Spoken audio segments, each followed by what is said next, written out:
Bismillahirrahmanirrahim and Assalamualaikum class.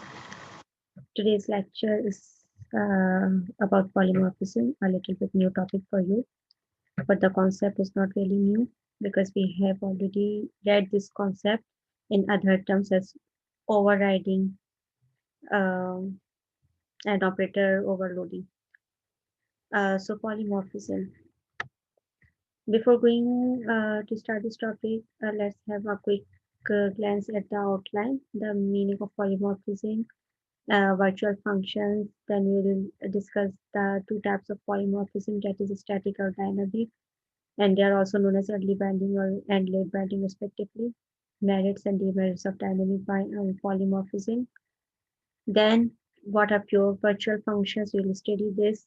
What are abstract classes? Abstract classes is a new concept for you. We will see its example program, and these are the topics that we are going to cover.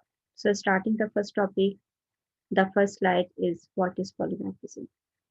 The word polymorphism is a combination of two words, poly and morphism. Poly means many and morphism means many forms. In object-oriented programming, polymorphism is the ability of objects of different types to respond to functions of same name. Polymorphism का जो concept है हमारे पास, ये already हम दूसरे topics में इसका कुछ फॉर्म्स डिफरेंट पढ़ चुके हैं. पॉलीमॉर्फिज्म बेसिकली ये एक एबिलिटी है जो ऑब्जेक्ट डिफरेंट फॉर्म्स अटेन कर सके. ऑब्जेक्ट्स का भी कॉन्सेप्ट है कि हम क्लासेस बनाते हैं, उसके इंस्टेंसेस बनाते हैं, उन इंस्टेंसेस को हम ऑब्जेक्ट्स कह होते हैं. ऑब्जेक्ट्स डिफरेंट क्लासेस में जाके उनकी फॉर्म्स को अडॉप्ट कर रहे हैं. This is the ability. इस एबिलिटी को पॉलीमॉर्फिज्म कहने होते हैं. अब तक जो हमने पढ़ा है वो हम एक क्लास बनाते थे, उसके मल्टीपल ऑब्जेक्ट्स बना देते थे. अब ये जो कॉन्सेप्ट है वो ये कि एक ऑब्जेक्ट है लेकिन वो डिफरेंट क्लासेस का रूप या डिफरेंट क्लासेस की शक्ल में जा रहा है. फॉर एग्जाम्पल, मैं एक क्लास बना देती हूँ शेप के नाम से, और मैंने उसके बहुत सारे ड्राइव क्लासेस बना दी. एक क्लास बना दी मैंने ट्राइंगल, एक क्लास बना दी सर्कल, एक क्लास बना दी मैंने स्ट्रेट लाइन, एक क्लास मैंने बना दी ड्रॉ बस. अब सबके पास ड्रॉ का फंक्शन मौजूद है. Each drive class has a function known as draw. Draw का फंक्शन का काम क्या है कि अगर मैं ट्राइंगल को ऑब्जेक्ट बनाऊंगी तो वो ट्राइंगल को ड्रॉ कर देगा. ठीक है, एक एग्जांपल दे रही हूँ. अगर मैं सर्कल का ऑब्जेक्ट बनाऊंगी या सर्कल को कॉल करूंगी, सर्कल का इंस्टेंस बनाऊंगी, तो सर्कल ड्रॉ हो जाएगा, उसी पर वही फंक्शन सर्कल बना देगा. तो ये मैं चाह रही हूँ कि मैं जिस फंक्शन को चाहूँ या जिस क्लास को चाहूँ, जिस क्लास को मैं ऑब्जेक्ट बनाऊँ, जिस क्लास का ऑब्जेक्ट कॉल करूँ, वो मेरा फंक्शन वो ऑब्जेक्ट ड्रॉ कर दे. तो मैंने सबके पास ड्रॉ का फंक्शन दिया हुआ है. तमाम क्लासेस के पास ड्रॉ का फंक्शन मौजूद है. तो अब पॉलीमॉर्फिज्म इसमें क्या हुआ कि मैं एक ही फंक्शन है ड्रॉ का. जब मैं सर्कल के लिए कॉल कर रही हूँ तो वही फंक्शन सर्कल ड्रॉ करता है. जब मैं ट्राइंगल के लिए कॉल कर रही हूँ तो वही फंक्शन ट्राइंगल अब बना रहा है. मतलब कि same function is adopting different forms, belongs to their classes, belongs to their respective classes.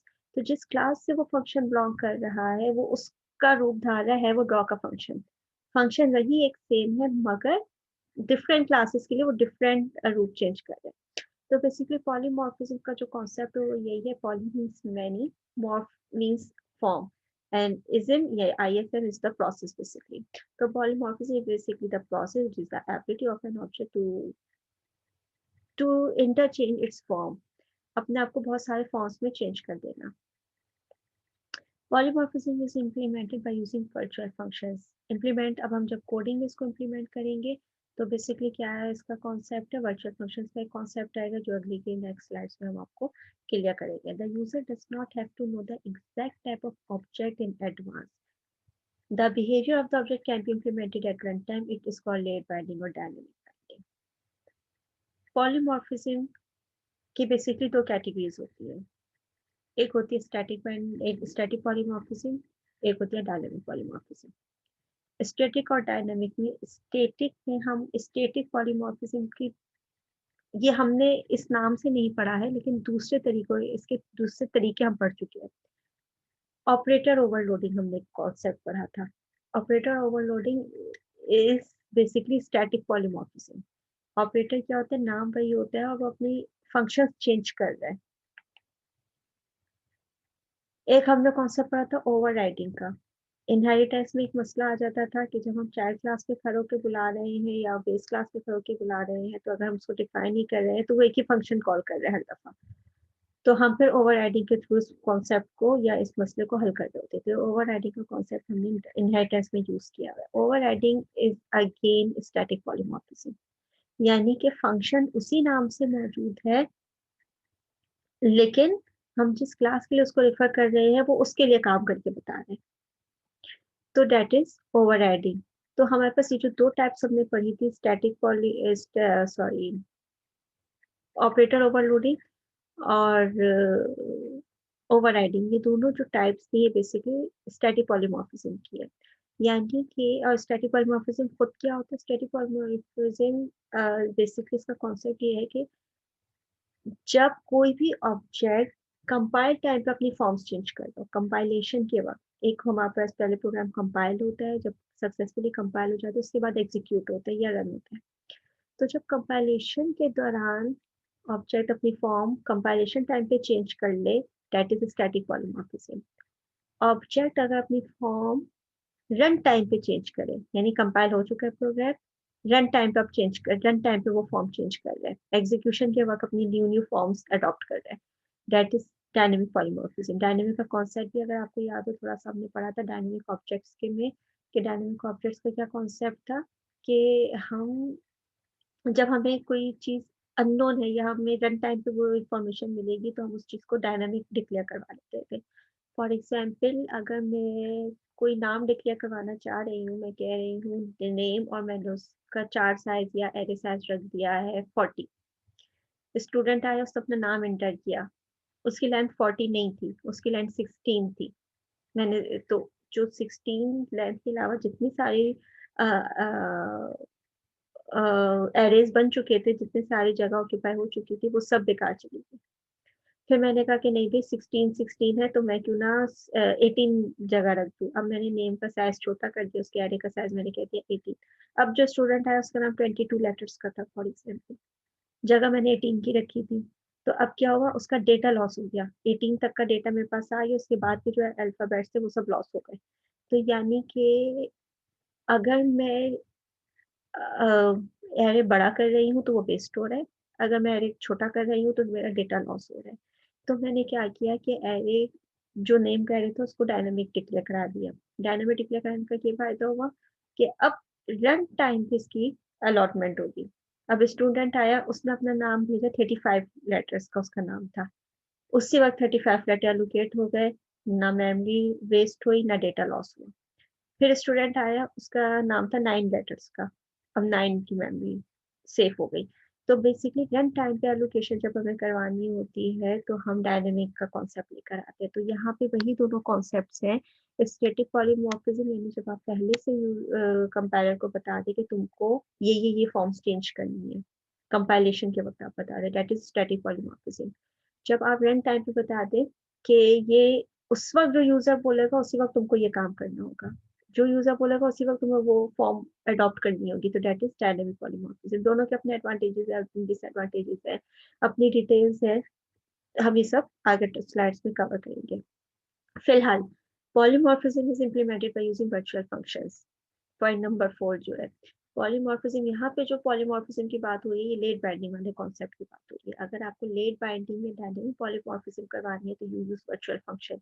If you are not using virtual function, then it means you are doing static polymorphism. And the way of doing static polymorphism is either you do overriding or you go for operator overloading. तो आप या तो overloading कर दें या तो overriding कर दें.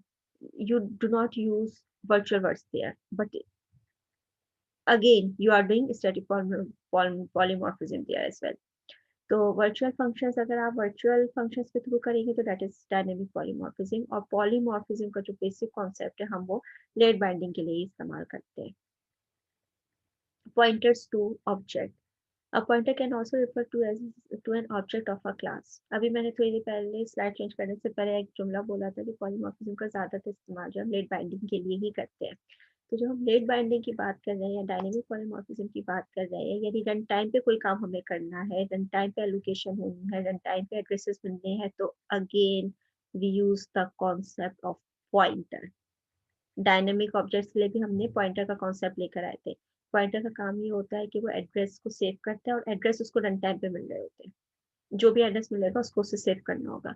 तो अगेन पॉइंटर्स का कॉन्सेप्ट भी यहाँ रिवाइज करने की जरूरत है। तो पॉलीमॉर्फिज्म में भी बहुत सारी चीजें रिवाइज करने की जरूरत है। हमें ओवरराइडिंग का कॉन्सेप्ट, ओवरलोडिंग का कॉन्सेप्ट, हमें डायनेमिक का कॉन्सेप्ट और अगेन पॉइंटर का कॉन्सेप्ट, ये सारी चीजें हम रिवाइज करेंगे और हमारा जो पॉलीमॉर्फिज्म का टॉपिक है वो हमारा क्लियर होता जाएगा।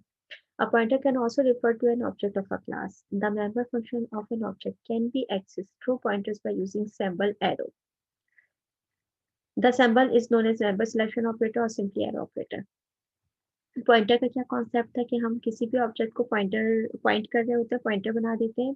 अब उस ऑब्जेक्ट का काम ये होगा कि वो एड्रेसेस स्टोर करेगा। Member function of an object can be access through pointers by using symbol. और किसी भी मेंबर फंक्शन को मुझे एक्सेस करना है पॉइंटर के थ्रू, तो मैं ये ऑपरेटर यूज करूंगी। And this operator is known as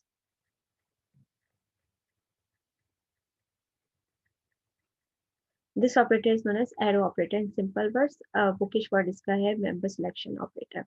और ये ऑपरेटर इटसेल्फ इस सैम्बल का नहीं होता है। हम एरो बनाते हैं, हम टाइप करते हैं, तो हम कीबोर्ड से पहले हाइफन टाइप करेंगे या डैश माइनस का साइन जो होता है, और उसके बाद ग्रेटर देन का साइन। तो जब हम कीबोर्ड से प्रेस करेंगे तो हमारे पास ये सैम्बल बन जाएगा। इस सैम्बल का काम ये है कि मैं किसी भी मेंबर फंक्शन को कॉल करवा रही हूँ, मगर वेरिएबल या ऑब्जेक्ट मेरा पॉइंटर टाइप का है, तो मैं ये ऑपरेटर यूज करूंगी। अगर पॉइंटर टाइप का नहीं है तो हमारे पास डॉट ऑपरेटर होता था। ठीक है, हम लिखते थे फॉर एग्जाम्पल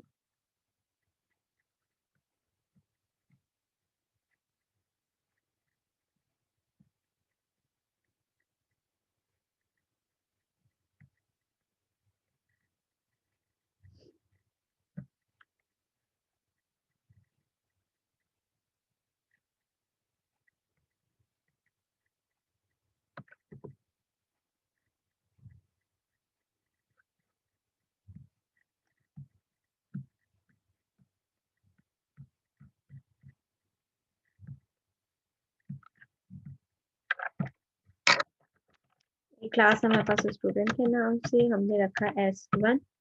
अब मुझे S1 का कोई फंक्शन कॉल करना है, मैं मेन में मौजूद हूँ, तो मैंने कहा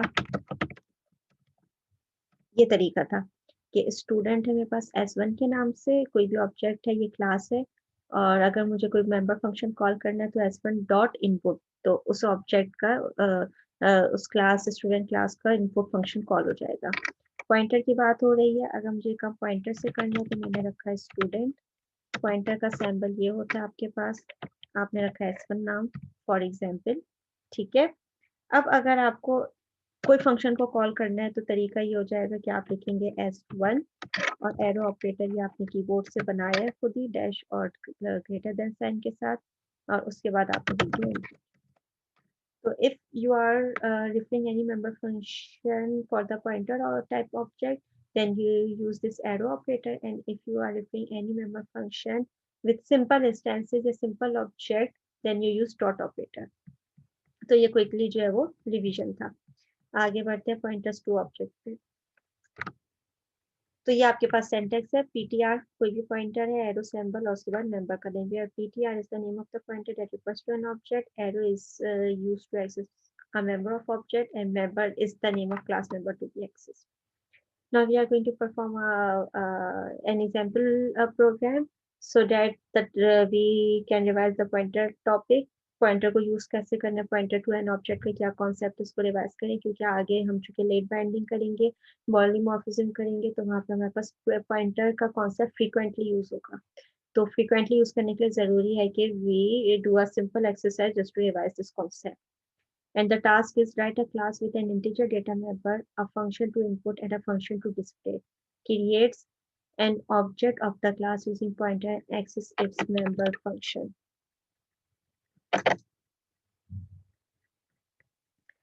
Let's quickly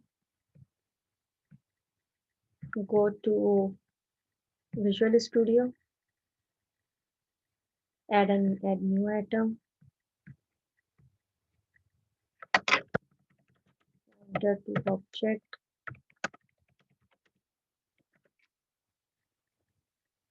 Let me copy the task which we are supposed to program.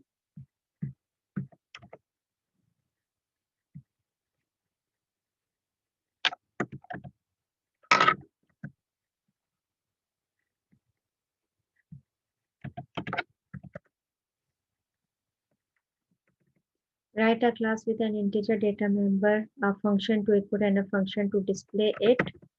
Create an object of the class using pointer and access its member functions. तो सिंपल हमें काम क्या करना है कि हमें बोला है हैश इंक्लूड ISP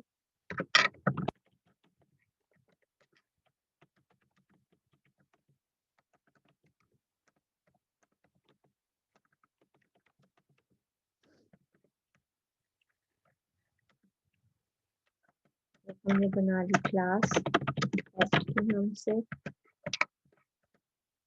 एक इंटीजर बोला गया हमें रखने को, हमने इंटीजर रख लिया है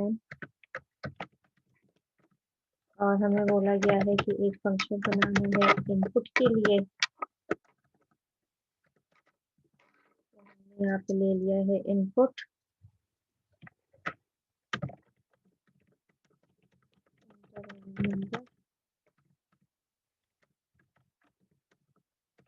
नंबर इनपुट ले लिया और हमने बोला and a function to display it. एक फंक्शन हमने आउट का बना लिया और हमने इसको बोला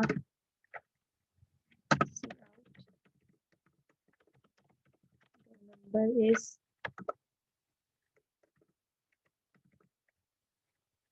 एन डाल दिया। और क्या काम हमें बोला गया है, right a class with N integer data member हो गया, फंक्शन टू इनपुट हो गया, फंक्शन टू डिस्प्ले हो गया। Create an object of the class using pointer and access its member functions. ठीक है, क्लास से बाहर आ जाते हैं। अब कह रहे हैं create an object in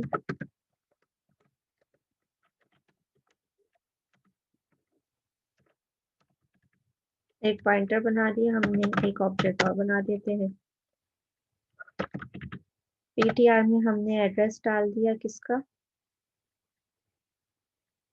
address of p और हमने कहा एक मिनट, उसके बाद हमने कहा कि ptr इनको कॉल करे। तो इनको कॉल करने के लिए ज़्यादा दिस इज पॉइंटर, तो मुझे इनको कॉल करवाने के लिए एरो सिंबल की ज़रूरत है। फिर मुझे डिस्प्ले फंक्शन कॉल करवाने के लिए दोबारा एरो की ज़रूरत है। ठीक है, तो पॉइंटर इस तरीके से कम्युनिकेट करता है। रिटर्न 0 कर देते हैं। ये मेरे पास प्रोग्राम एक सॉर्ट ऑफ बना है, बिल्ड करते हैं और कोशिश करते हैं कि कोई एरर ना हो। अगर एरर हो तो हम इसको सही करें।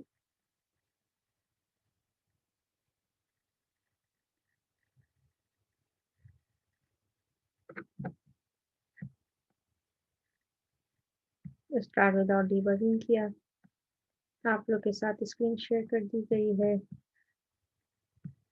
एंटर एनी नंबर स्क्रीन पर लिखा है, नंबर मैंने डाल दिया 99, the number is 99, press any की टू कंटिन्यू। तो ये मेरे पास जो मेरा प्रोग्राम था पॉइंटर ने फंक्शन परफॉर्म कर दिया। पहले इनका फंक्शन परफॉर्म किया और उसके बाद पॉइंटर ने आउट का फंक्शन परफॉर्म किया। तो ये जो था मेरे पास ये स्टैटिक का कॉन्सेप्ट है, स्टैटिक पॉइंटर। स्टैटिक पॉइंटर अगर मैं रिवाइज कर रहा हूँ तो क्विकली क्या है स्टैटिक पॉइंटर, यानी कि पहली से मैंने इसको असाइन कर दिया है p का एड्रेस और इन फंक्शन और आउट फंक्शन, और p खुद कोई ऑब्जेक्ट है जिसका एड्रेस किसी पॉइंटर में जा रहा है और पॉइंटर जो है वो ptr के नाम से डिक्लेयर किया। अब जो मैं प्रोग्राम बना रही हूँ क्लास, वो डायनेमिक पॉइंटर की एग्जांपल होगी। रन टाइम पे अगर हम जो पॉइंटर को से काम कर रहे हैं, उसी प्रोग्राम को मैं आगे बढ़ा रही हूँ और इसमें मैंने लिख दिया है टेस्ट। चूंकि रन टाइम में मुझे चाहिए तो pointer alone will be enough. ptr equals to new keyword use होता है जब भी हम रन टाइम पे कोई काम कर रहे हैं। और फिर क्लास का नाम हमने लिख दिया, फिर वही एरो सिंबल आ जाएगा यहाँ पे इनके लिए। और फिर वही एरो सैंपल आ जाएगा यहाँ पे आउट फंक्शन के लिए, सेमीकोलन रिटर्न 0।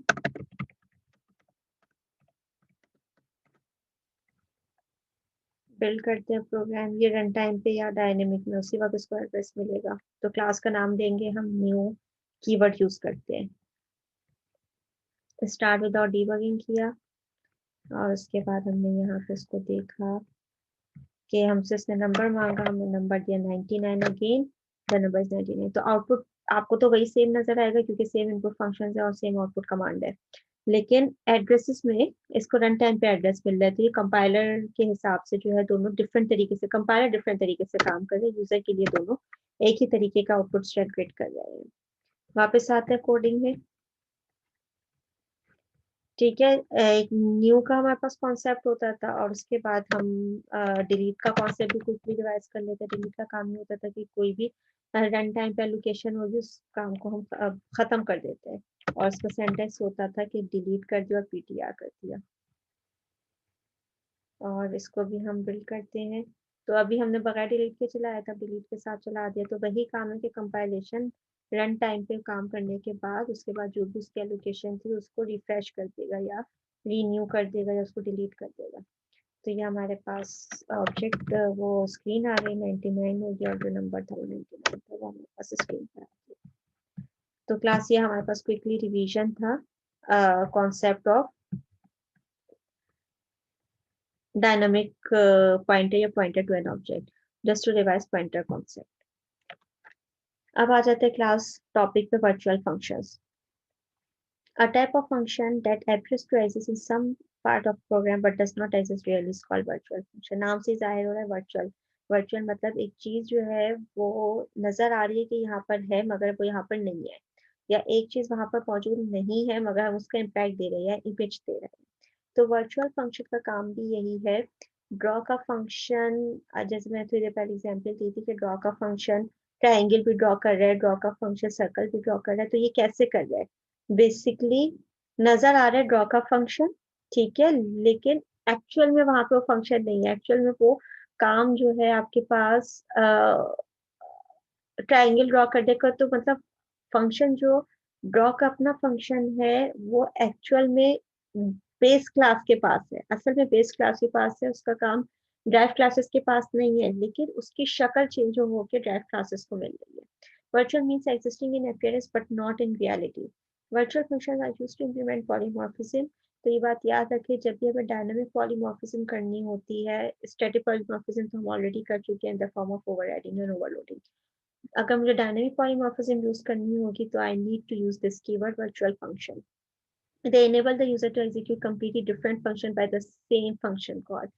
ये यूजर को ये कैपेबिलिटी दे देता है, ये इस काबिल होता है खुद फंक्शन की, बिल्कुल नया काम करेगा, उसी फंक्शन कॉल के साथ नया काम कर देगा।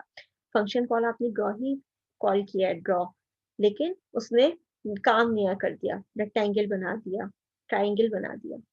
Virtual functions is defined in the parent class and can be overridden in child classes. तरीका क्या होता है कि virtual functions को हम हमेशा parent class में लिखते हैं और फिर जितनी child classes है उसमें हम उसको override कर रहे होते हैं, दोबारा उस function को बना के उसको call कर रहे होते हैं। It is defined by using keyword virtual. एक एग्जाम्पल प्रोग्राम बना के देखते हैं और फिर हम इसको समझते हैं। एग्जाम्पल प्रोग्राम को हम दोनों तरीके से बना के देते हैं, एक वर्चुअल तरीके से भी, वर्चुअल कीवर्ड यूज करके भी हम देख लेंगे कि क्या काम कर रहा है, और नॉन वर्चुअल तरीके से भी। इसको मैं डालती हूँ कमेंट में, इसको कर लेते हैं सेव न्यू।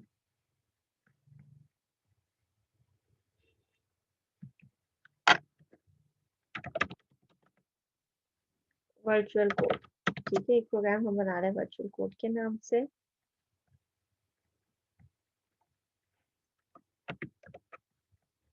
यहाँ पे जो है मैं प्रोग्राम को as it is copy paste कर रही हूँ, प्रोग्राम बना के रखा हुआ था मैंने। सेव कर लेते हैं और इसको जूम भी कर लेते हैं। ठीक है, तो हमें काम क्या करना है, डायनामिक पॉलीमॉर्फिज्म इंप्लीमेंट करना है, सिंपल पॉलीमॉर्फिज्म इंप्लीमेंट करना है। इसके लिए सबसे पहले आपने कोई भी क्लास बना ली, कीवर्ड वर्चुअल आपने यूज किया, वर्चुअल एक फंक्शन है।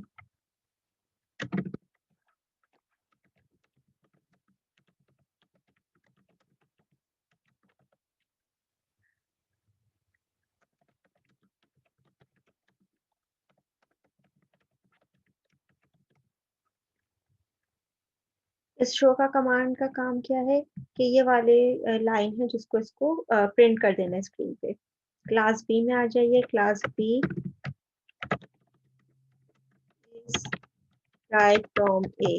तो क्लास ए की तमाम प्रॉपर्टीज इसमें मौजूद है, और उसके साथ ही अभी थोड़ी देर पहले हमने पढ़ा कि वर्चुअल फंक्शन होती है हमारे पास हमेशा बेस क्लास में, और उसको हम ओवर राइट कर देते हैं ड्राइव क्लास में जिसमें हम इसको कॉल करवाना है। तो ये जो ड्राइव क्लास में हमने काम किया है, तो बेसिकली यही शो का फंक्शन है। अब जब ये ड्राइव क्लास के लिए प्ले होगा तो चाइल्ड क्लास भी प्ले करेगा। आगे बढ़ते हैं, अनदर ड्राइव क्लास, और इसका काम क्या है कि इसका शो फंक्शन जो है चाइल्ड क्लास सी को प्रिंट करेगा। मेन में आ जाइए, मेन में हमने क्या किया, तीन ऑब्जेक्ट्स बना दिए, ए क्लास का एक ऑब्जेक्ट, बी क्लास से एक ऑब्जेक्ट, सी क्लास से एक ऑब्जेक्ट। फिर मैंने बेस क्लास से पॉइंटर को बना दिया, पॉइंटर और बेस क्लास, ए क्लास का एक पॉइंटर भी बना दिया। पॉइंटर में पहले मैंने ए ऑब्जेक्ट वन का एड्रेस डाला, शो फंक्शन उसका कॉल कर दिया। फिर पॉइंटर में ऑब्जेक्ट टू का एड्रेस डाला, शो फंक्शन ऑब्जेक्ट टू का कॉल कर दिया, object two belongs to class B. फिर पॉइंटर में मैंने ऑब्जेक्ट थ्री का एड्रेस डाला, शो फंक्शन कॉल कर दिया, show function now belongs to object three and object three belongs to class C. Return 0 कर दिया हमने, और इसको हमने बिल्ड कर लिया।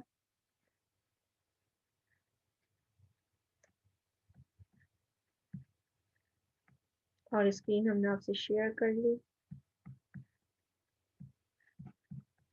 तो अब आप स्क्रीन पे देखिए, पेरेंट क्लास ए, क्लास ए का जब हमने ऑब्जेक्ट का एड्रेस पास किया था तो उसने वो वाला शो फंक्शन कॉल कर दिया। जब हमने क्लास बी का ऑब्जेक्ट पास किया तो चाइल्ड क्लास बी वाला शो फंक्शन चल गया। जब हमने सी का ऑब्जेक्ट पास किया तो चाइल्ड क्लास सी चल गया। तो इसका मतलब क्या है, रन टाइम पे एड्रेस एलोकेशन हुई है, और पॉलीमॉर्फिज्म में वही एक शो का फंक्शन है, लेकिन जिस क्लास को कॉल कर रहे हैं उस क्लास के लिए काम करते हैं। अब आ जाइए class back towards the code. Code में मैं एक चीज चेंज करूंगी, कोड में मैं चेंज ये कर रही हूँ कि अब मैं पॉइंटर जो है वो ड्राइव क्लास का बना रही हूँ। तो ए की जगह ए बेस क्लास थी, बी और सी ड्राइव क्लासेस थी, तो इसमें से मैं बी क्लास ले लेती हूँ। अब लिसन, बी क्लास का जैसे मैंने पॉइंटर बनाया, B star ptr, B class का जैसे मैंने पॉइंटर बनाया तो मेरे पास ऑब्जेक्ट वन का एड्रेस यहाँ पे नहीं जा पा रहा है। ऑब्जेक्ट वन बेस क्लास का ऑब्जेक्ट था, तो यानी, और इसी तरीके से ऑब्जेक्ट थ्री जो दूसरी ड्राइव क्लास है सी, उसका भी नहीं जा रहा है। तो इसका मतलब क्या हुआ कि अगर मैं किसी ड्राइव क्लास का पॉइंटर बनाऊंगी तो बेस क्लास या एनी अदर ड्राइव क्लास वो पॉइंटर के काम को कंपाइल नहीं कर पाएंगी, या पॉइंटर का काम नहीं चलेगा। बिल्ड करते हैं, देखते हैं एरर क्या है। एरर क्या है, एरर का नाम क्या है, can not convert from A to B. Base class को बी में कन्वर्ट नहीं कर सकता, can not convert C to B. C class या जो दूसरी ड्राइव क्लास थी वो बी को कन्वर्ट नहीं कर सकती। इसका मतलब ये होगा कि अगर मैं पॉइंटर बेस क्लास के अलावा किसी और क्लास को बनाऊंगी तो सिर्फ जिस क्लास के लिए पॉइंटर बनाऊंगी उसी के लिए एक्सेसिबल होगा, ना वो बेस क्लास को एक्सेस कर पाएगा ना किसी और ड्राइव क्लास को। पॉलीमॉर्फिज्म की क्लास एक एग्जाम्पल हमने केमिस्ट्री में पढ़ी हुई है, कार्बन। कार्बन का एक फॉर्म है डायमंड, कार्बन की दूसरी फॉर्म है ग्रेफाइट। अगर मैं ग्रेफाइट की बात कर रही हूँ तो वो डायमंड की प्रॉपर्टीज को अडॉप्ट नहीं कर सकता। अगर मैं डायमंड को की बात कर रही हूँ तो वो ग्रेफाइट की प्रॉपर्टी को अडॉप्ट नहीं कर सकते। इन दोनों की अपनी इंडिविजुअल प्रॉपर्टीज हैं, लेकिन दोनों बिलोंग कर रही है कार्बन से। दोनों के पास कार्बन की प्रॉपर्टीज हैं मगर एक दूसरे की प्रॉपर्टीज को शेयर नहीं करते। तो अगर मैं कार्बन को बेस क्लास बना रही हूँ तो मैं उस कार्बन से ग्रेफाइट भी बना सकती हूँ, उस कार्बन से मैं डायमंड भी बना सकती हूँ। लेकिन अगर मैंने एक दफा डायमंड बना दिया तो अब मैं उसको वैसी प्योर कार्बन फॉर्म में भी नहीं ला सकती और ना मैं उसको ग्रेफाइट में तब्दील कर सकती। यानी एक ड्राइव क्लास दूसरी ड्राइव क्लास के साथ कंपैटिबल नहीं है, ना ही वो बैक टू बेस हो सकती है। लेकिन base class is compatible for its all child classes. तो यही कॉन्सेप्ट यहाँ पर है। एक मुझे पॉइंटर का कॉन्सेप्ट रिन्यू करवाना था आप लोग को। दूसरा हम काम ये कर रहे हैं क्लास कि we are deleting this word. For example virtual नहीं है, ठीक है। अब हम देखते हैं क्या फर्क पड़ रहा है। अब मैंने वर्चुअल क्लास ए का जो वाइट फंक्शन था उसको वर्चुअल नहीं रखा शो फंक्शन को, और आगे कोई एरर नहीं है, ठीक है। अब हम देखते हैं कि आउटपुट में क्या चेंज आ रहा है।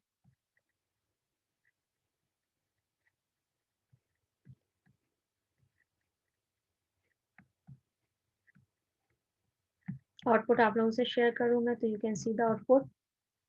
अब वर्चुअल वर्ड मैंने हटा दिया है। मैं पूरी स्क्रीन शेयर करती हूँ। Let me share the screen so that you can see the code at the back as well. अब क्या है कि मैंने वर्चुअल वर्ड हटा दिया था, ठीक है। तीनों में शो के फंक्शन मौजूद है। एक ऑब्जेक्ट ए क्लास ए का ऑब्जेक्ट का एड्रेस भेज रही हूँ, तब कह रही हूँ शो का फंक्शन चलाओ, तो पेरेंट क्लास ए प्रिंट हो रहा है। ड्राइव क्लास का ऑब्जेक्ट भेजा है, उसका शो फंक्शन चलाने को बोला, तब भी इसने पेरेंट क्लास का चला दिया है। दूसरी ड्राइव क्लास मैंने बोली अच्छा इसका एड्रेस चला दो, इसका शो फंक्शन चला दो, तो उसने फिर पेरेंट क्लास चला दिया। तो क्या समझ आया हमको कि वर्चुअल कीवर्ड यूज ना करने से फंक्शन की फॉर्म चेंज नहीं हो रही। हर दफा वो बेस का फंक्शन चला रहे हैं, बाय डिफॉल्ट बेस चलेगी, ठीक है। जबकि हमने एड्रेसेस रन टाइम पे भेज रहे हैं, पहले ऑब्जेक्ट वन का एड्रेस भेजे, फिर ऑब्जेक्ट टू का भेजे, फिर ऑब्जेक्ट थ्री का भेज रहे हैं, लेकिन चूंकि बेस पॉइंटर पॉइंटर बेस से बिलोंग कर रहा है, तो वर्चुअल क्लास ना बनाने की वजह से तमाम दफा बेस क्लास ही अपना शो फंक्शन चला रहा है। इसका मतलब ये है कि we do not use a virtual function, polymorphism does not happen. Now back to slide.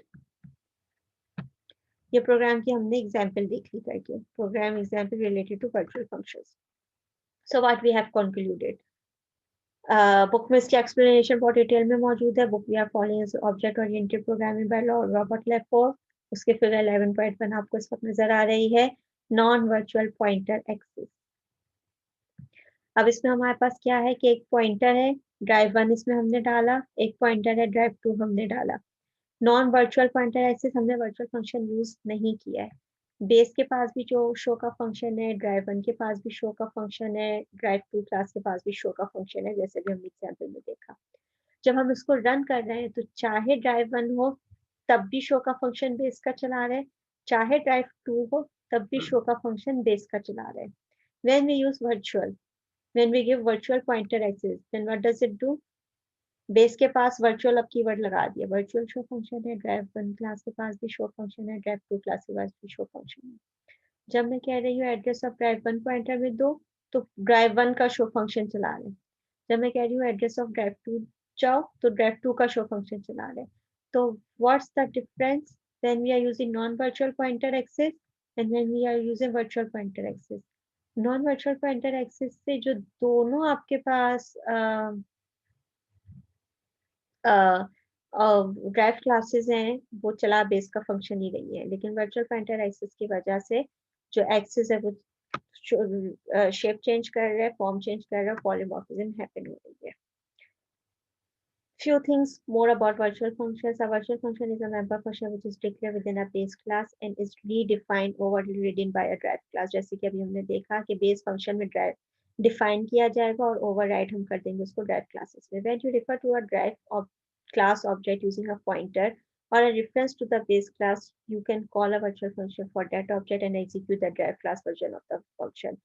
अगर आपको किसी drive class को refer करना है तो आप simply उसका जो है वो point कर दें और वर्चुअल फंक्शन जो है वो बेसिकली ड्राइव क्लास के लिए रन हो जाएगा, जैसे कि अभी हमने देखा।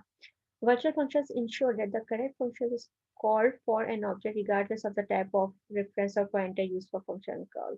यानी कि वर्चुअल फंक्शन ये इंश्योर कर रहा होता है कि सही ऑब्जेक्ट कॉल हो, उसी का रेफर प्रोग्राम चले।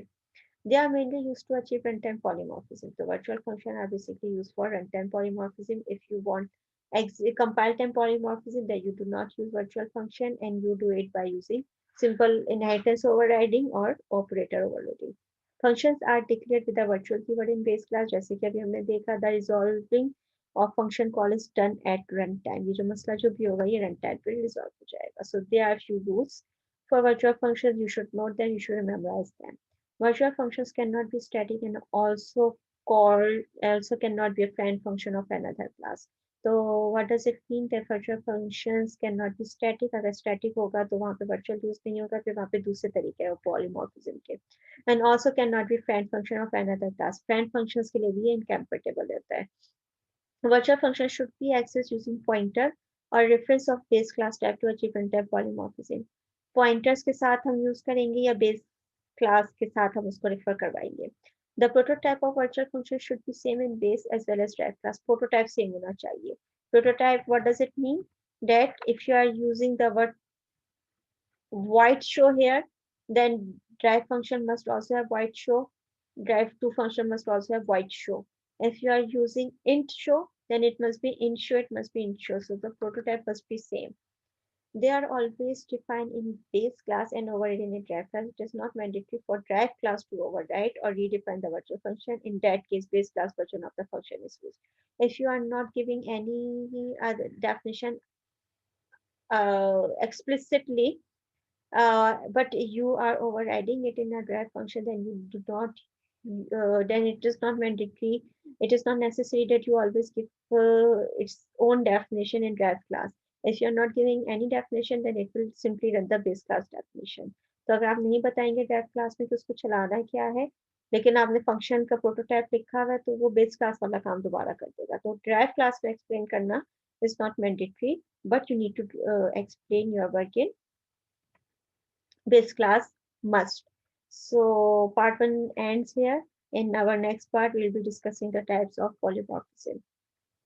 जो प्रोग्राम्स आपको बोले गए हैं class, please try to run them, try to execute them और उसको चेंज करके देखिए और उसकी प्रैक्टिस कीजिए.